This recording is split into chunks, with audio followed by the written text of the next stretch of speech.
నేను మొట్టమొదటి నుంచి కూడా చెప్తా ఉన్నా, తిరుపతిలో భూమన కరుణాకర్ రెడ్డి గారి ప్రమాణ స్వీకారం సందర్భంగా మొట్టమొదటిసారిగా నేను చెప్పాను, పార్లమెంటులో వన్ నేషన్ వన్ ఎలక్షన్ అన్నటువంటి బిల్లు వస్తుంది, 2027లో ఎన్నికలు జరుగుతాయి అన్నటువంటి విషయాన్ని నేను చెప్తా వచ్చాను.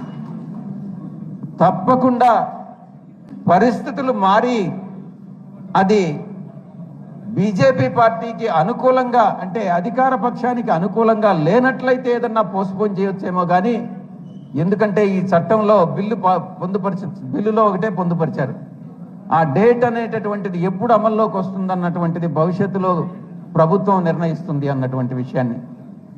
వారికి అనుకూలంగా లేకుండా పోస్ట్పోన్ చేస్తారేమో కానీ తప్పకుండా 2027లో మనకి ఎన్నికలు వస్తాయి.